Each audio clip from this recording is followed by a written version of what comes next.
Series 1 2 3 4 5 100 वाली series में भी आपने 25 रुपए तक लगाया जी। फिर आईपीओ हुआ 75 रुपए पर, हाँ। है ना, लिस्टिंग हुई 125 रुपए पे, फिर वो गिर के 50 रुपए आ गया। हाँ, बिल्कुल। ठीक है, तो आप फायदे में हैं। मैं फायदे में हूँ, लेकिन हाँ। आप बेच क्यों रहे हैं? क्योंकि आपको भरोसा नहीं है क्या? नहीं, मेरे को एक तो सबसे बड़ा रीजन है कि मेरा जो ग्लोबल फंड है वो इतने स्ट्रेस में है कि मुझे वहाँ पे अपना कैश शोर अप करना है। जैसे सॉफ्ट बैंक ले लीजिए, टाइगर ग्लोबल ले लीजिए, जितने भी बड़े ग्लोबल प्राइवेट इक्विटी फंड्स हैं जिन्होंने भर भर के पैसा लगाया था, वो सबके डीप डिस्ट्रेस में है। उनके खुद के सॉफ्ट बैंक का वैल्यूएशन जापान में 50-60% गिर गया है, तो उनको कैश शोर अप उसका कारण है कि ब्याज देने पड़ रहे हैं, इसलिए पैसा चाहिए मेरे को। पैसा चाहिए, तो अब वो जहां से भी बिक रहा है, प्रॉफिटेबल एग्जिट्स हो रहे हैं, वो लेके निकाल रहे हैं अभी इस टाइम पे। और दूसरी प्रॉब्लम ये नीरज जी कि ये जो कंपनीज है ये अभी भी इन्वेस्टर को कॉन्फिडेंस नहीं दे पा रही हैं कि कब प्रॉफिटेबिलिटी आएगी। क्योंकि आप डिलीवरी को देख लीजिए, वो कह रहे हैं कि 2025 में भी हमारा लॉस बनेगा। अब 2025 में लॉस बनेगा और आप एक्सपेक्ट कर रहे हैं कि मैं आपको 30-40 हज़ार करोड़ की वैल्यूएशन दे दूं। तो as an investor we always say कि भाई दूसरे भी तो ऑप्शंस हैं हमारे पास, जरूरी थोड़ा ना इसी में इन्वेस्ट करना है। तो इस स्पेस को जाने देते हैं, बाद में देखेंगे जब क्लैरिटी आएगी, प्रॉफिटेबल मॉडल इमर्ज होगा, किसी का होगा तो वापस आ जाएंगे। गनीमत की वो 2025 करें, किसी एक कंपनी ने कहा था मुझे पता ही नहीं कब प्रॉफिट पे होंगे। अब कहना वो भी वही चाह रहे थे, पर 25 में रुक गए। कब प्रॉफिटेबल होंगे मुझे भी नहीं पता, नहीं मालूम, सच में नहीं मालूम। हमने मॉडल्स रन किए, नंबर्स रन किए, हमारे एनालिस्ट खुद सोचते रहते हैं कि भाई यूनिट इकोनॉमिक्स पे आप लॉस मेकिंग है, मतलब आप यूनिट लेवल पे, फिर मैं आपका कॉर्पोरेट एक्सपेंस, फिर मैं आपका मार्केटिंग एक्सपेंस सब डालूं, तो ये तो मुझे दूर दूर तक ये मॉडल प्रॉफिटेबल दिख ही नहीं रहा है। ये अनुराग जी बड़े मुस्कुरा रहे हैं हम लोगों की बातें सुन के। सर भी हिला रहे हैं, क्योंकि बहुत पहले इन्होंने ऐसी बातें हम लोगों को बताई थी। अनुराग जी क्या हुआ, ये क्या चक्कर में, क्यों बेच रहे हैं लोग इतना? सर ये तो फेवरेट टॉपिक है मेरा। सर देखिए, इसमें ना हर जनरेशन की एक नई लर्निंग्स होती हैं। 2000 में .com वाली लर्निंग अलग रही, 2008 में फाइनेंशियल क्राइसिस की लर्निंग अलग रही, ये एक डिफरेंट फ्लेवर में लर्निंग आई। तो 2008 के बाद से क्या हुआ कि जब मनी इंटरेस्ट रेट तकरीबन 0 हो गया, तो यहाँ पर एक फ्री कैपिटल अवेलेबल था जो ढूंढ रहा था कि अब कहाँ इन्वेस्ट करें। और तकरीबन उन्होंने उस कैपिटल ने ग्लोबली एंड इवन यूएस में ये सोचा कि ये कंपनी जो स्टार्टअप सीधे आकर के लिस्ट हो जाती हैं तो वो पूरा प्रॉफिट कैप्चर कंज्यूमर्स कर लेते हैं, रिटेल कर लेता है। उन्होंने साइकिल को सोचा कि इसको शॉर्ट चेंज करते हैं। वीसीज हाइपर एक्टिव होकर के उन्होंने स्टार्टअप्स को बोला कि आपको मार्केट जाने की जरूरत नहीं है, हम आपको फंड करते हैं, टाइम पे जब कंपनी का साइजेबल मार्केट शेयर हो जाएगा तब लिस्ट करेंगे। तकरीबन ये खेल हर जगह हुआ। तो यहीं पे आप देखते हैं कि उबर यहाँ पर जैसी कंपनीज बनी, फेसबुक जैसी कंपनीज बहुत जल्दी लिस्ट हो गई थी, लेकिन अब कोई ऐसी कंपनी लिस्ट होती नहीं है टाइम पे जहां पे इन्वेस्टर्स को वेल्थ क्रिएट हो। तो वही कहानी इंडिया में भी हुई तकरीबन। तो फिर उसी समय के ये सब स्टार्टअप्स जो हैं उसी समय इन्होंने उनका इंसेप्शन हुआ। अब इसमें कहानी में ये होता है कि देखिए, अब जब बायर बहुत स्मार्ट हो जाता है तो वो अपनी एग्जिट को बड़ा टाइम करना चाहता है, और उसने जो मेजर प्रॉफिट है वो कैप्चर कर लिया है। अब उन्होंने साइजिंग करके आईपीओस को तकरीबन, नीरज जी मेरा मानना है कि अबाउट 5x ओवर प्राइस किया। सो यूजुअली जो भी लिस्टिंग प्राइस कंपनीज ने रखा, आई थिंक इसमें जोमेटो का एक एक्सेप्शन हो सकता है, बट उसके बाद जिसने भी प्राइस रखा, अबाउट एक्चुअल प्राइस 20% से ऊपर नहीं होना चाहिए। उन्होंने उसको 5x करके किया। बिकॉज देखिए, वीसीज में 10 घोड़ों पे दाव लगाते हैं, उसमें से एक घोड़ा चलता है, वहीं से उनको ज्यादा पैसे निकालने होते हैं, क्योंकि बाकी जगह तो उनका लॉस हो गया होता है। तो उनका रेट ऑफ रिटर्न उनको विनर्स से ज्यादा चाहिए। तो इस हिसाब से नीरज जी जो प्राइसिंग बनी वो सिग्निफिकेंटली हायर बनी, आई वुड से 5x ऊपर बनी जो यूजुअल प्राइस होना चाहिए।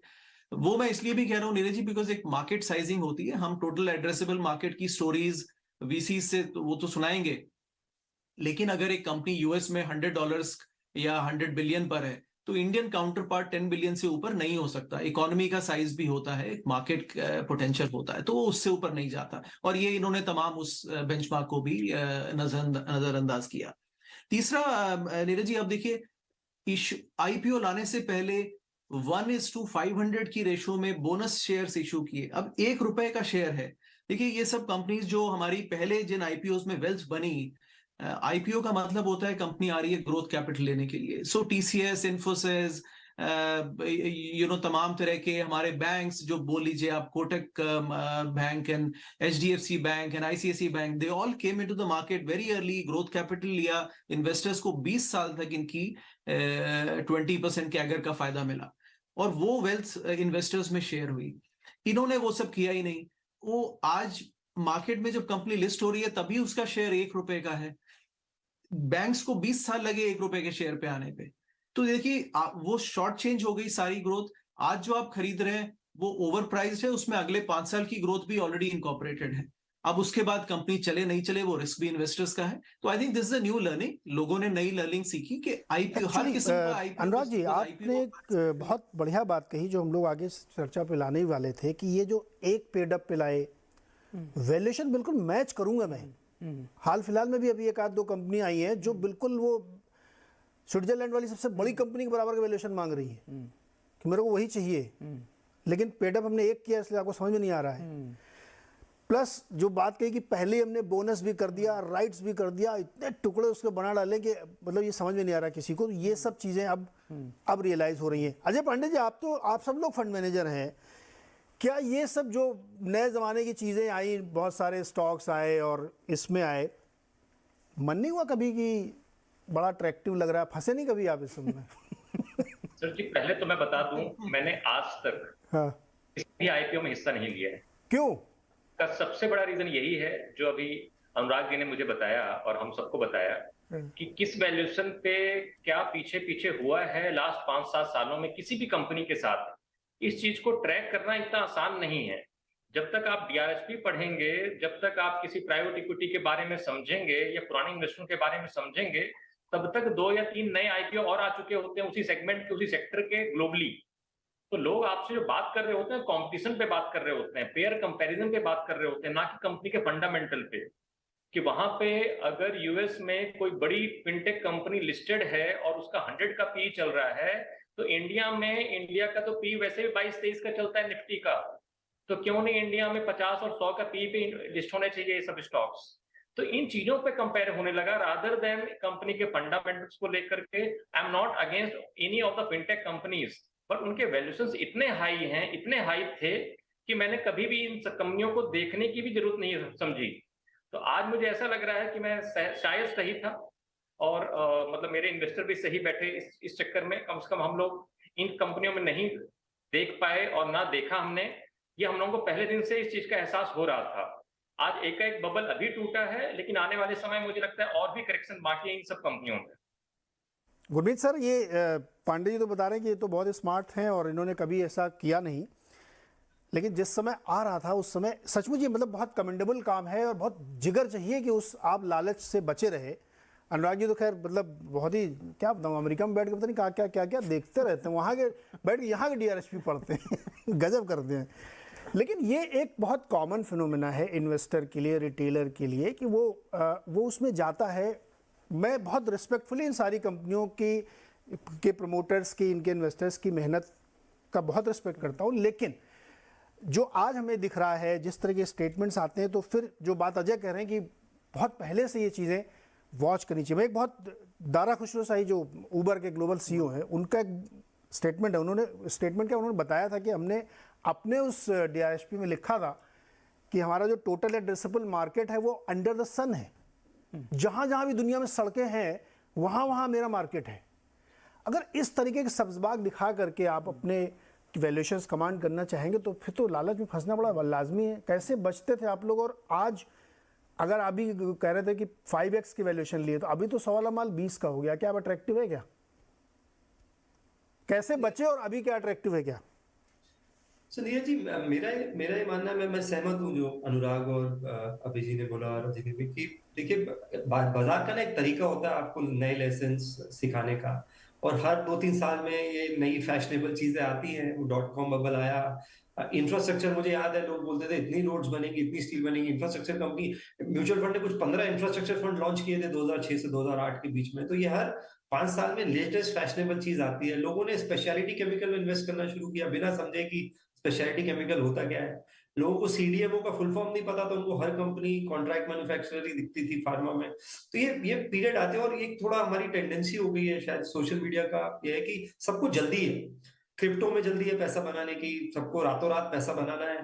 तो जब और ये पॉपुलर माइंडसेट है, तो ये लोग इसको कैप्चर करने की कोशिश करते हैं। और दूसरी प्रॉब्लम, एक जो बड़ी प्रॉब्लम नीरज जी आई इन कंपनीज में ना, वो लिक्विडिटी ड्राई हो गई। तो ये सारा गेम लिक्विडिटी का है। आज आप देखिए, मैं एग्जांपल देता हूँ, जोमेटो बीच में जब उनका प्राइस गिरा था, आज जोमेटो मार्केट कैप 55,000 करोड़ है। स्विगी ने लास्ट राउंड $10 बिलियन पे किया, जो कि लगभग 80-85 हजार करोड़ है। तो वो अगला राउंड तो वो कर नहीं सकते, उनको मार्कडाउन लेना पड़ेगा, क्योंकि जोमेटो जो है आधे वैल्यूएशन पे लिस्टेड स्पेस में मिल रहा है। तो एक ये लिक्विडिटी, ये जो सर्कल घूम रहा था पैसे का, कि एक जगह लगाया, उसका दूसरा राउंड किया, फिर तीसरी जगह लगाया, ये रुक गया, और उसका भी इंपैक्ट आपको देखने को मिल रहा है। तो वो जो फंसा है, वो जो निकाल सकता है वो निकाल रहा है। तो लिस्टेड स्पेस में पैसा निकालना, जो भी पर्टिकुलर प्राइस पे निकल जाता है। तो मेरा बस ये मैं रिक्वेस्ट करता हूँ सारे लिसनर्स से कि हमेशा अर्निंग्स पे और यूनिट इकोनॉमिक्स पे, जैसे अनुराग ने भी बोला, ध्यान दें। और ऐसा नहीं है कि सारी न्यू एज बिजनेसेस खराब है, सबको क्लब करना मेरे हिसाब से गलत होगा। मुझे तो लगता है बजाज फाइनेंस भी उतना ही न्यू एज बिजनेस है। मुझे लगता है आईसीआईसीआई बैंक भी एक अच्छा न्यू एज बिजनेस है। आप रिलायंस देखिए, आज 40% एबिट जियो रिटेल से आता है। तो बिजनेसेस को क्लब करना बंद कर देना चाहिए कि ये प्लेटफॉर्म प्ले है, ये न्यू एज है, ये ओल्ड एज है, और उसके बिजनेस परफॉर्मेंस पे आना चाहिए। दूसरा, कुछ एक हमारे रिडार में, मैंने अभी तक इन्वेस्टमेंट नहीं किया है, मैं शायद थोड़ा लकी रहा कि हमने अभी तक किसी न्यू एज बिजनेस में इन्वेस्ट नहीं किया, पर 2-3 अब मेरे रेडार में है। मुझे डिलीवरी, हम लोग को रिव्यू कर रहे हैं। मैं ये नहीं बोल रहा हूँ कि मैं उसमें भी निवेश करना चाहता हूँ, बट उनकी मुझे जो उनका मॉडल है, जो स्पॉट ऑन जो उन्होंने किया, जो जिसका इंटीग्रेशन होना था वो थोड़ा डिले हो गया। उनका पार्सल डिलीवरी, जो एक्सप्रेस पार्सल डिलीवरी सेगमेंट है, वो अच्छा कर रहा है। B2C सेगमेंट में फोकस करते हैं। बाकी जो सेगमेंट्स हैं, जो वेयर हाउसिंग है, ट्रक लोड डिलीवरी है, लॉजिस्टिक एक ऐसा स्पेस है कि मुझे लगता है इंडिया में काफी स्कोप है। नायका भी हम थोड़ा सा इवैल्यूएट कर रहे हैं, हम क्योंकि ये जो ब्यूटी और पर्सनल केयर मार्केट है, ये इंडिया में उसका जो स्पेंड है वो $10 है, वर्ल्ड वाइड ये $300-350 है। तो जैसे जैसे डेमोग्राफिक चेंजेस होंगे, अफ्लुएंस होंगे, बढ़ेगा। और यूनिट इकोनॉमिक्स नायका का इतना खराब नहीं है, पर अगर आप 5 करोड़ के प्रॉफिट में 50,000 करोड़ का मार्केट कैप देंगे, तो आप डिसअपॉइंट बिल्कुल होने वाले हैं। तो कुछ एक स्टेज पे मुझे लगता है कि शायद इनमें से कुछ एक बिजनेस अगर प्रॉफिटेबल हो सकता है, या ग्लाइड पार्ट दिखा सकता है प्रॉफिटेबिलिटी को, तो कंसिडर किया जा सकता है। लेकिन क्योंकि 50-60% गिर गया है या 70% गिर गया है, उस बेसिस पे इन्वेस्ट करना मेरे हिसाब से ठीक नहीं।